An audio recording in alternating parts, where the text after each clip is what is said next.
Infrastructure नष्ट होते. संबंधित देश युद्धात अक्षरशः जळून खाक होतात. नुकत्याच झालेल्या आणि आजही धुमसत असलेल्या अमेरिका इस्रायल विरुद्ध इराण युद्धात शहराच्या शहरे उद्ध्वस्त झाली, बेचिराख उजाड झाली. अनेकांना आपला बाप, आई, बहीण, भाऊ, संपत्ती, घरे झाले सगळेच गमवावे लागले.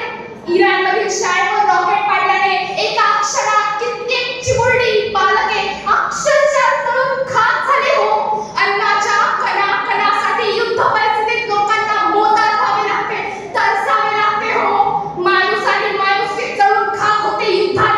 युद्धाच्या जखमा जिवंत राहिलेल्या माणसांना कित्येक वर्ष उरात घेऊन आसमानला डोळ्यात साठवत जडंग करणारे मरण यातना सहन करत जगावे लागते. विचारा त्या हिरोशिमा आणि नागासाकीला की युद्धाचे दुष्परिणाम काय असतात. अहो, आजही तिथं साधी गाडीही रुकवत नाही. त्या युद्धात वाचलेले लोक आणि त्याच्या पुढच्या पिढीतील लोक आजही व्यंग, अपंग, पंगू होऊन जगत आहेत. चक्क वरवंटा झालाय त्या जमिनीचा. भारतवर्षाने आजपर्यंत अनेक युद्ध अनुभवले आहेत. मौर्य, गुप्तकाळात 100हून अधिक, तसेच कलिंग, प्लासी, 1857चा उठाव अशा अनेक युद्धाच्या जखमा या भारताने अनुभवल्या आहेत. मध्ययुगात दिल्ली सल्तनत, मुघल, मराठे, राजपूत यांची 50हून अधिक युद्धे झाली.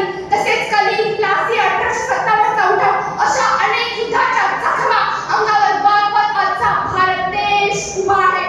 पहिले महायुद्ध 4 वर्ष चालले. त्यात 1,80,00,000 लोक मेले.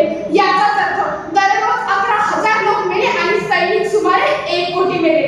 दुसरे महायुद्ध 6 वर्ष चालले. त्यात 8 कोटी लोक मेले. याचाच अर्थ दररोज 36,000 लोक मेले आणि सैनिक सुमारे 2,02,50,000 मारले गेले.